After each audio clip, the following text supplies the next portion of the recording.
लालच बुरी बला है। एक शहर में एक आदमी रहता था। वह बहुत ही लालची था। उसने सुन रखा था कि अगर संतों और साधुओं की सेवा करे तो बहुत ज्यादा धन प्राप्त होता है। यह सोचकर उसने साधु संतों की सेवा करनी प्रारंभ कर दी। एक बार उसके घर बड़े ही चमत्कारी संत आए। उन्होंने उसकी सेवा से प्रसन्न होकर उसे 4 दिए दिए और कहा, इनमें से एक दिया जला लेना और पूरब दिशा की ओर चले जाना। जहाँ यह दिया बुझ जाए वहाँ की जमीन को खोद लेना, वहाँ तुम्हें काफी धन मिल जाएगा।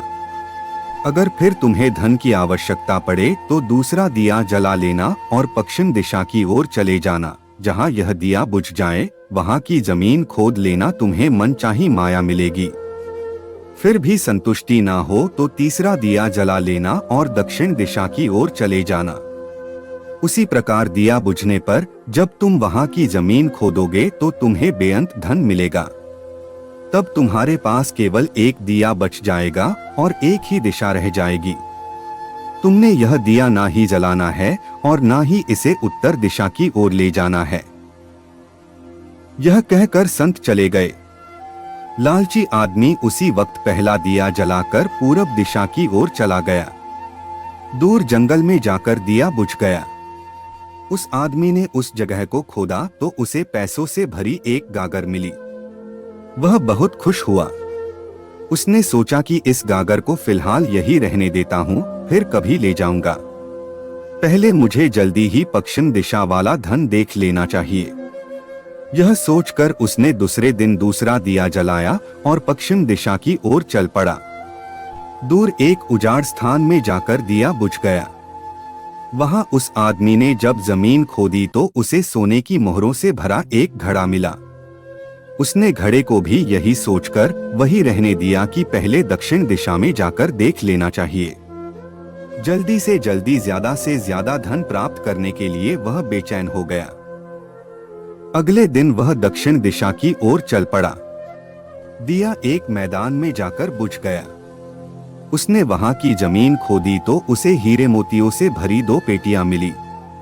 वह आदमी अब बहुत खुश था। तब वह सोचने लगा, अगर इन तीनों दिशाओं में इतना धन पड़ा है तो चौथी दिशा में इनसे भी ज्यादा धन होगा। फिर उसके मन में ख्याल आया कि संत ने उसे चौथी दिशा की ओर जाने के लिए मन किया है। दूसरे ही पल उसके मन ने कहा, हो सकता है उत्तर दिशा की दौलत संत अपने लिए रखना चाहते हो। मुझे जल्दी से जल्दी उस पर भी कब्जा कर लेना चाहिए। ज्यादा से ज्यादा धन प्राप्त करने की लालच ने उसे संतों के वचनों को दोबारा सोचने ही नहीं दिया। अगले दिन उसने चौथा दिया जलाया और जल्दी जल्दी उत्तर दिशा की ओर चल पड़ा। दूर आगे एक महल के पास जाकर दिया बुझ गया। महल का दरवाजा बंद था। उसने दरवाजे को धकेला तो दरवाजा खुल गया। वह बहुत खुश हुआ। उसने मन ही मन में सोचा कि यह महल उसके लिए ही है। वह अब तीनों दिशाओं की दौलत को भी यही ले आकर रखेगा और ऐश करेगा। वह आदमी महल के एक एक कमरे में गया। कोई कमरा हीरे मोतियों से भरा हुआ था। किसी कमरे में सोने के कीमती से कीमती आभूषण भरे पड़े थे। इसी प्रकार अन्य कमरे भी बेअंत धन से भरे हुए थे। वह आदमी चकाचौंध होता जाता और अपने भाग्य को शाबाशी देता। वह जरा और आगे बढ़ा तो उसे एक कमरे में चक्की चलने की आवाज सुनाई दी। वह उस कमरे में दाखिल हुआ तो उसने देखा कि एक बूढ़ा आदमी चक्की चला रहा है। लालची आदमी ने बूढ़े से कहा कि तू यहाँ कैसे पहुँचा? बूढ़े ने कहा, ऐसा कर यह जरा चक्की चला, मैं सांस लेकर तुझे बताता हूँ। लालची आदमी ने चक्की चलानी प्रारंभ कर दी। बूढ़ा चक्की से हट जाने पर ऊंची ऊंची हंसने लगा। लालची आदमी उसकी ओर हैरानी से देखने लगा। वह चक्की बंद ही करने लगा था कि बूढ़े ने खबरदार करते हुए कहा, नाना चक्की चलानी बंद ना कर। फिर बूढ़े ने कहा, यह महल अब तेरा है, परंतु यह उतनी देर तक खड़ा रहेगा जितनी देर तक तू चक्की चलाता रहेगा। अगर चक्की चलनी बंद हो गई तो महल गिर जाएगा और तू भी इसके नीचे दब कर मर जाएगा।